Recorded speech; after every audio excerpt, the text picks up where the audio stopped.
জুলাই বিপ্লবে রাষ্ট্র সংস্কার জন আকাঙ্ক্ষার কেন্দ্রবিন্দুতে পরিণত হয়।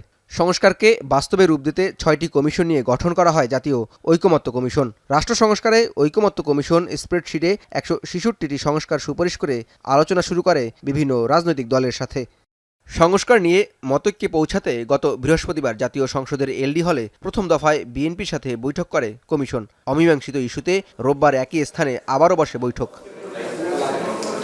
দিনব্যাপী রুদ্ধদ্বার বৈঠক শেষে সাংবাদিকদের উদ্দেশ্যে দলের স্থায়ী কমিটির সদস্য সালাউদ্দিন আহমেদ বলেন, কমিশনের সাথে অনেক বিষয়ে একমত হলেও কিছু বিষয়ে দ্বিমত রয়ে গেছে। বিশেষ করে এক ব্যক্তি কোনোভাবেই 2 মেয়াদের বেশি প্রধানমন্ত্রী হতে পারবেন না এমন প্রস্তাবের সাথে একমত হতে পারেনি দলটি।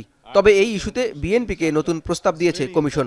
দলীয় ফোরামে এ নিয়ে আলোচনা করে পরবর্তী করণীয় নির্ধারণ করা হবে বলে জানান সালাউদ্দিন আহমেদ। প্রধানমন্ত্রীর পরপর 2 মেয়াদের বেশি নির্বাচিত না হওয়ার যে প্রস্তাবটা আমাদের পক্ষ থেকে করা হয়েছিল, এটা হচ্ছে not more than 2 consecutive terms একজন ব্যক্তি প্রধানমন্ত্রী হতে পারবেন না। তারপরে একবার গ্যাপ দিয়ে তার পরবর্তীতে যদি ফ্রি ফেয়ার ইলেকশনের মাধ্যমে যদি সেই পার্টি আবার মেজরিটি পায়, তারা কাকে নির্বাচিত করবেন সেটা অপশন ফ্রি থাকা উচিত। এ সময় তিনি আরও বলেন, সংবিধানে অন্তর্ভুক্ত করে স্থানীয় সরকার নির্বাচনে দলীয় প্রতীক ব্যবহার না করার বিষয়ে কমিশনের সাথে একমত বিএনপি। এছাড়া ঐকমত্য কমিশনের তৈরি করা জুলাই সনদ বাস্তবায়নে পরবর্তী জাতীয় সংসদে প্রতিনিধিত্ব করা রাজনৈতিক দলগুলো বাধ্য থাকবে বলেও জানান এই বিএনপি নেতা।